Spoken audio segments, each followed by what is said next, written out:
Good morning मित्रों, स्वागत है आप सभी का हमारे यूट्यूब चैनल हिंदी सरिता में, जहां पर आप हिंदी भाषा एवं साहित्य का अध्ययन करते हैं। आज का हमारा विषय है नागरी प्रचारिणी सभा। नागरी प्रचारिणी एक ऐसी सभा है जिसने हिंदी की दिशा और दशा को आज का स्वरूप प्रदान किया। अर्थात नागरी प्रचारिणी सभा न होती तो शायद हिंदी का जो आज स्वरूप है वो विकसित न हो पाता। तो इसकी स्थापना जो है, जैसा कि आप यहाँ पर देख रहे हैं, नागरी प्रचारिणी सभा की स्थापना 16 जुलाई 1893 ईस्वी को की गई। अब इसके संस्थापक कौन थे, ये बड़ी ही रोचक कहानी है। काशी के क्वींस कॉलेज में पढ़ने वाले 3 विद्यार्थी जो मात्र कक्षा 9 के ही छात्र थे, उन 3 विद्यार्थियों के द्वारा इस संस्था की स्थापना की गई। ये तीनों विद्यार्थी काशी के क्वींस कॉलेज में पढ़ते थे और उस समय अंग्रेजी और फारसी भाषाओं का ही बोलबाला था। हिंदी का विकास तब तक जो है नहीं हो सका था और उसे विद्यालयों में और विश्वविद्यालयों में प्रवेश नहीं था।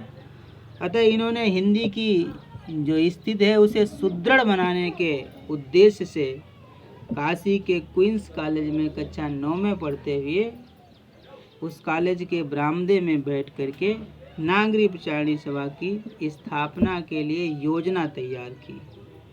और इन्होंने मात्र 9वीं कक्षा में ही वो काम कर दिया जो लोग बड़ी से बड़ी उम्र में भी शायद करने में सक्षम न होते। तो ये 3 जो महापुरुष थे, ये कौन थे, उनके नाम हैं श्याम सुंदर दास, दूसरा नाम है राम नारायण मिश्र और तीसरा नाम है शिव कुमार सिंह। इन तीनों ने उस काशी के क्वींस कॉलेज के बरामदे में बैठ करके नागरी प्रचारिणी सभा की स्थापना की योजना बनाई और इसकी स्थापना फिर की। अब दूसरा प्रश्न बनता है कि नागरी प्रचारिणी सभा के प्रथम अध्यक्ष कौन थे। तो इस बात को याद रखें आप कि जो तीनों संस्थापक हैं उनमें से कोई प्रथम अध्यक्ष नहीं बना, बल्कि उन्होंने एक तीसरे विद्वान जिनका नाम है राधा कृष्ण दास, तो राधा कृष्ण दास जी को अपनी इस संस्था का प्रथम अध्यक्ष बनाया। और राधा कृष्ण दास जी जो है 1900 से 1908 तक इस संस्था के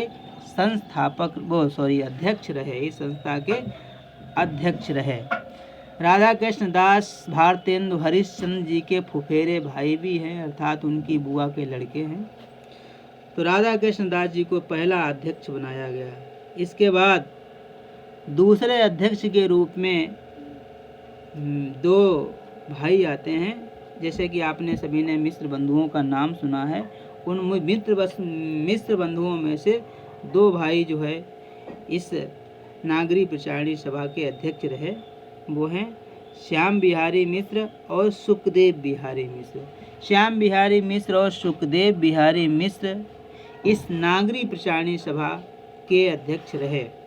ये कब से कब तक रहे, ये आपको याद रखना है। सन 1908 से 1916 तक ये दोनों भाई जो है हिंदी के जो विद्वान हैं, ये भी इस संस्था के अध्यक्ष रहे। इसके बाद देखिए नंबर 2, तो पहली बार बरामदे में जो है उन्होंने इस सभा को स्थापित करने के लिए योजना तैयार की। इसके बाद प्रथम बैठक जो उनकी हुई इस सभा के लिए, वो कहाँ पर हुई, यहाँ से भी प्रश्न पूछा जाता है, तो आप इस बात को याद रखिए। उनकी प्रथम बैठक हुई सप्त सागर मोहल्ला की घुड़साल में। काशी में ही एक मोहल्ला है जिसका नाम है सप्त सागर, और सप्त सागर मोहल्ले की घुड़साल में उनकी प्रथम बैठक हुई। अर्थात साधनों का इतना अभाव था, पैसे का इतनी अभाव था कि उन्होंने इस घुड़साल में ही प्रथम बैठक आयोजित की और ये बैठक पूर्ण रूप से सफल रही।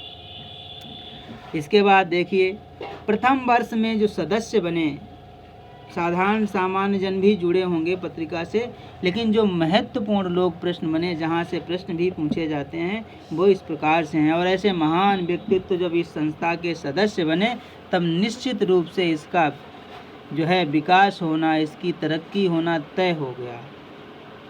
तो देखिए कौन इसके सदस्य बने प्रथम वर्ष में।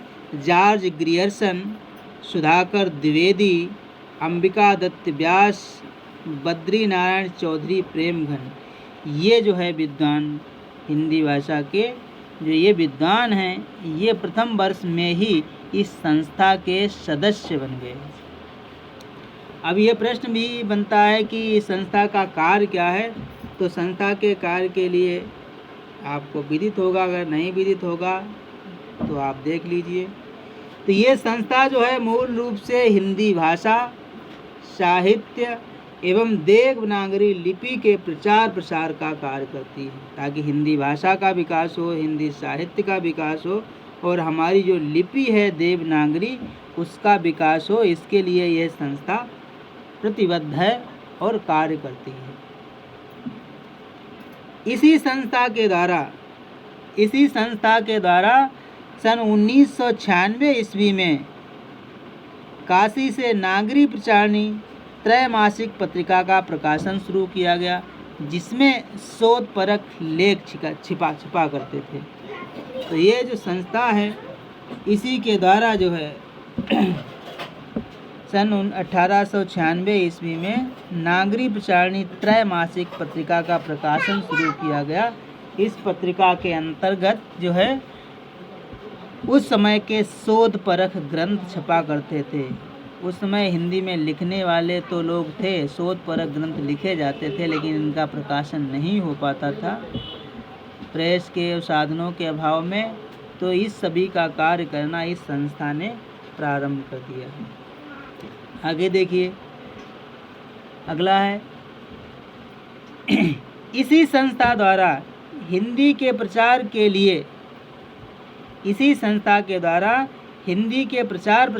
लिए सन 1910 ईस्वी में हिंदी साहित्य सम्मेलन प्रयाग की स्थापना की गई। हिंदी साहित्य सम्मेलन प्रयाग की स्थापना भी इसी संस्था के द्वारा सन 1910 में की गई। तो यहाँ से भी प्रश्न पूछा जाता है, तो इसे भी आप याद रखें। अगला है वाराणसी में इसकी स्थापना का श्रेय। वाराणसी में जो इस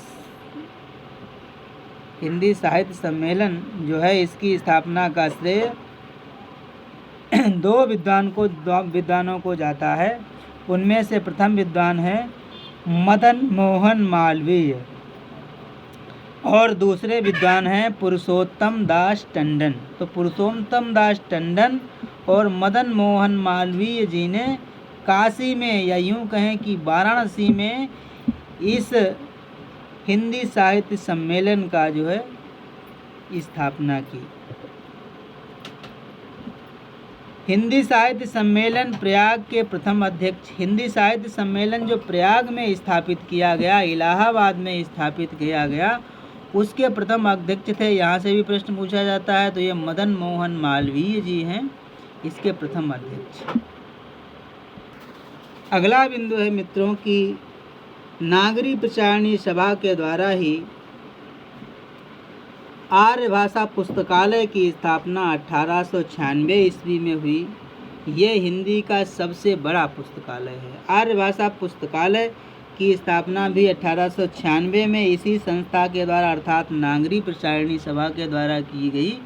और ये जो है हिंदी भाषा का सबसे बड़ा पुस्तकालय, सबसे विशद पुस्तकालय माना जाता है।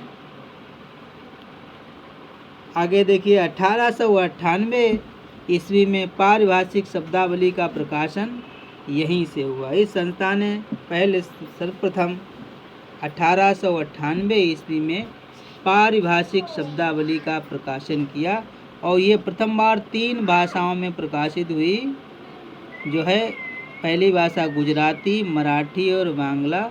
तो यहाँ से भी प्रश्न पूछा जाएगा कि पारिभाषिक शब्दावली का प्रकाशन कितनी भाषाओं में हुआ या फिर कब हुआ, ऐसे करके प्रश्न आ सकते हैं, तो आप इसे भी याद रखें। तो 1898 ईस्वी में पारिभाषिक शब्दावली का प्रकाशन हुआ, जो कि 3 भाषाओं में थी, गुजराती, मराठी और बांग्ला। इसके बाद देखिए, हिंदी साहित्य सम्मेलन प्रयाग वाराणसी की स्थापना। हिंदी साहित्य सम्मेलन प्रयाग जिसकी स्थापना वाराणसी में हुई, उसके प्रथम अध्यक्ष मदन मोहन मालवीय और पुरुषोत्तम दास टंडन थे। और इसकी स्थापना जैसे कि आप देख रहे हैं सन 1910 ईस्वी में हुई। इस संस्था के द्वारा जो अन्य महत्वपूर्ण कार्य किए गए उनमें सबसे महत्वपूर्ण कार्य ये है कि इसी संस्था के द्वारा हिंदी विश्वकोश का संपादन किया गया। नागरिक प्रचारणी सभा के द्वारा ही किसका संपादन किया गया, इस बात को विशेष रूप से याद रखें। हिंदी विश्वकोश का संपादन भी इसी संस्था के द्वारा अर्थात नागरिक प्रचारणी सभा के द्वारा किया गया। और ये विश्वकोश जो है 12 भागों में अब तक प्रकाशित हुआ है। अब तक ये 12 भागों में प्रकाशित हो चुका है, अर्थात यूँ कह सकते हैं कि अब तक इसके 12 खंड प्रकाशित हो चुके हैं। इसके बाद में दूसरा शब्दकोश है जिसका नाम है हिंदी शब्द सागर। हिंदी शब्द सागर जो है इसके 10 भाग प्रकाशित हुए हैं अब तक, और इसे हिंदी भाषा का सबसे विस्तृत शब्दकोश भी माना जाता है। इसके बाद अब ऊपर वाले विशद शब्दकोश हैं तो ये विद्यार्थियों की दृष्टि से समुचित नहीं होंगे, इसलिए विद्यार्थियों के लिए 2 और शब्दकोश जो है इस सभा ने प्रकाशित किए। इस सभा ने इनकी और जो है संपादन किया। एक लघु शब्दकोश लघु शब्द सागर है तो दूसरा लघुतर शब्द सागर है। तो लघु शब्द सागर और लघुतर शब्द सागर ये विद्यार्थियों के लिए स्पेशली प्रकाशित किए गए। तो इस प्रकार से आपने जो है हिंदी की नागरिक प्रचारणी सभा के विषय में जानकारी प्राप्त की, ज्ञान प्राप्त किया। उम्मीद है कि अब यहाँ से बनने वाला कोई भी प्रश्न आप गलत नहीं करेंगे।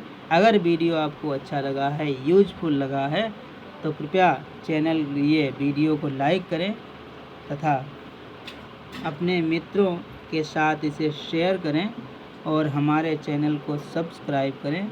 धन्यवाद। फिर मिलते हैं एक सुंदर से और अच्छे वीडियो के साथ। तब तक के लिए नमस्कार।